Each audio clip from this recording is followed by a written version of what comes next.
There are so many things that are unexplainable to human beings. This is because of limitations. By limitations, I mean their ability to understand things they are not used to or have never seen. I can most assuredly tell you that whatever I write here is facts, although you may not have read about this anywhere. What you are about to read is what I know for sure. Thinking about death can be daunting to most people who fear it, which is almost everyone. This is understandable. It is acceptable to fear the unknown. Recently I spoke to a spiritual elder here in Nigeria and asked him the question, what happens when a person dies? He responded, when the spirit is released from the body, it finds another body to enter immediately. Or it will search for a pregnant woman and jump into her to be born again. This, he says, is the reason the baby will kick inside the stomach, when a new spirit has entered it. I, however, was taught something completely different, and I have even been taken to the place I am about to describe to you right now. What I know and am about to share, is taken from my personal experience and what I have been taught by very powerful noun, a spirit or being without physical form, class equals, glossary link, greater than non-physical beings. 6 metaphysical facts you should know. 1. After death, every being of light stands before judgment. Image source, fanpop, before all Christians begin shouting hallelujah. Let me clarify that the judgment I speak of is not what the Bible describes. It is a universal law that every human experience be recorded before a council panel within the realms of noun. Many realms and dimensions within the outer universe, class equals, glossary link, greater than time and space. So this is what happens when the body has been shed. The being that inhabited the body before is now released from its suit, and if that death was traumatic such as a car accident or gunshot wound, some spirits will want to run back to their physical home or find a familiar person, so as to not accept what has just happened. While others will see their bodies and turn away from it without a care. Those that have an easier transition are the ones who expected death to come. Now that I have gotten that out of the way, let me get to the part about judgment. Somewhere within the realms, stands a very dark room with blue lights emanating from what would seem like an endless ceiling where the source of the light cannot be seen. First, the being will be washed and prepped. This washing and prepping is not done as how it is done here in the physical world, where you may literally visualize someone being washed and prepped. Every being that has been released from the physical body has to pass through water to get to, let's call this place a station, a temporary place which is on the way to a journey to come. In this station, the being almost becomes one with water. I don't know how to explain it in English words, but I can see it clearly in my visuals because I've been there. But if you can imagine a single drop of water that is among the flow of water, this is how the being feels, as if it is a part of it rather than simply touching it. The being, in conscious form as light, most often would have manifested itself as how it looked in the form it has just left. That being is then placed in a room that is all white, and it also will be dressed in white. Note, since the being has just died, it will then carry over the form it has just left, since that reality is still freshly a part of it, but eventually it will learn how to maneuver itself with or without form. The beings are separated. Some will go into a larger room, others into a smaller room. This is what I mean by prepped. All beings go through a process as they await judgment. From the time of release to the time of judgment, all of this takes 45 days of human time. Please note the multiples of 3s within this number. Mathematics has everything to do with the universe and its makeup. In all actuality, humans must celebrate the death of a person 45 days after they have been released, and it must be a celebration, not a mourning.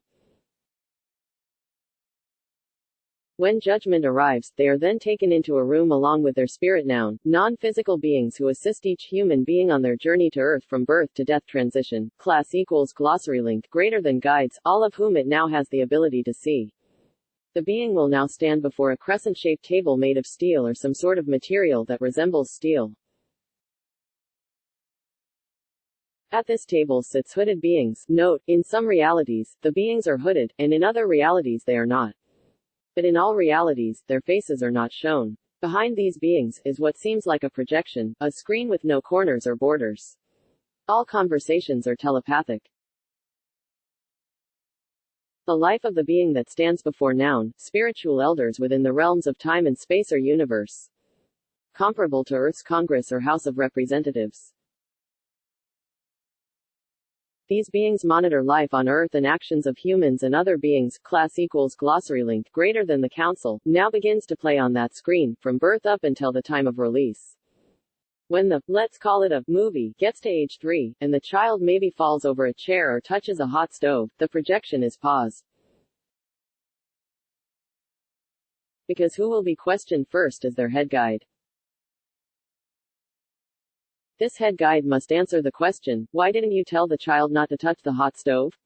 In response, the head guide will answer, I did, but he did not listen to me. This response proves the child's free will. Asterisk. By the way, I was shocked to find the image above from the movie Star Wars depicting something quite similar to what I am describing to you here. The projection then continues. The guides, especially the head, with every mistake or error of the being, is questioned by the council. The other guides who stand with the being are not questioned because their elevation into light continuum depends on how the head guides fares during the Inquisition.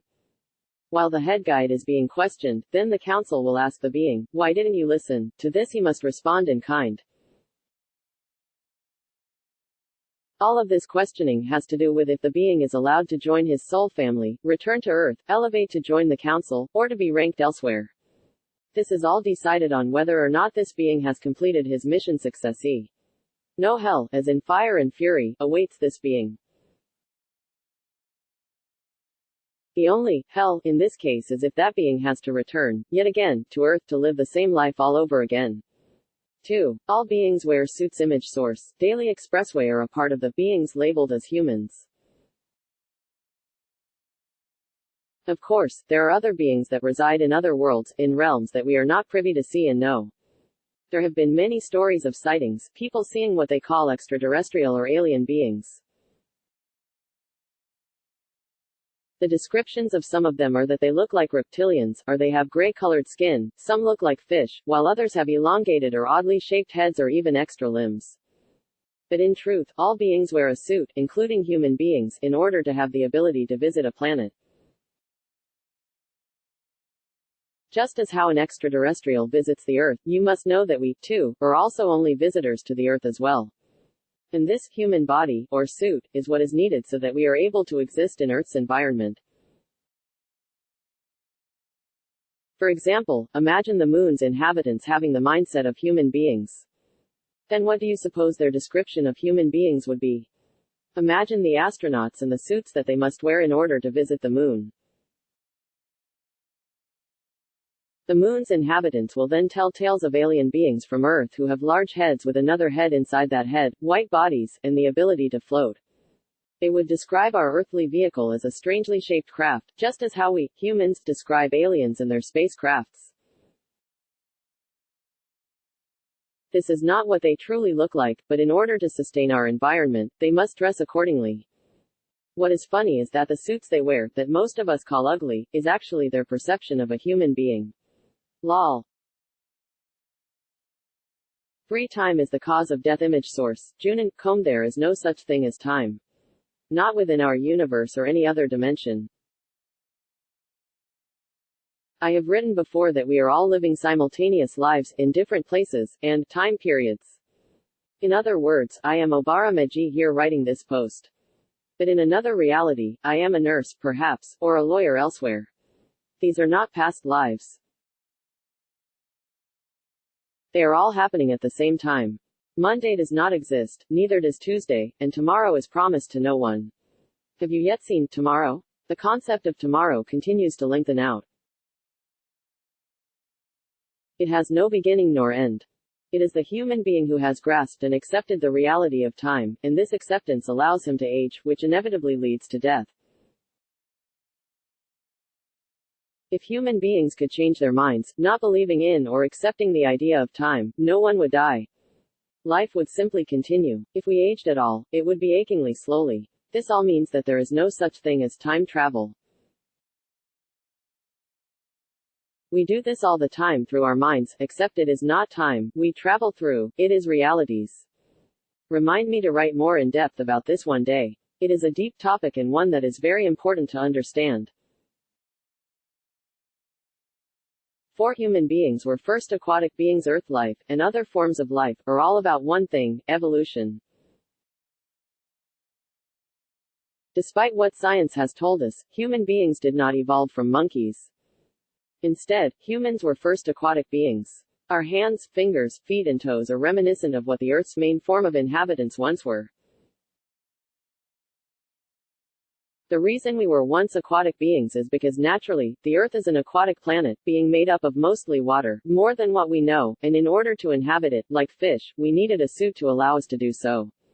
The Earth itself, being alive, gave way for mass for it to be inhabited by human beings. Humans being aquatic was a lower form of ourself. Although there are other aquatic realms with higher intelligence. 5. There are countries and bodies of water that human beings cannot see within the ocean itself. There are different bodies of water that function in different ways but are separated by dimensions. On Earth, we know of salt water and fresh water, but there are other types of water that we don't have access to but exist nevertheless. These types of water function differently. For example, some function through different frequencies and vibrations that can even affect the ocean's body, as they are a part of the ocean realm itself. These bodies of water also breed different life forms or aquatic creatures that we have no idea exist. Some of these waters can change a person's skin color to blue or green, and there are others that can change a person's voice to sound almost like swallowing helium. Along with other bodies of water are many other countries and continents that exist among us. However, because of how they are geographically located interdimensionally, we are not able to see them and they are not able to see us. This means that there are an innumerable amount of life forms that exist on Earth.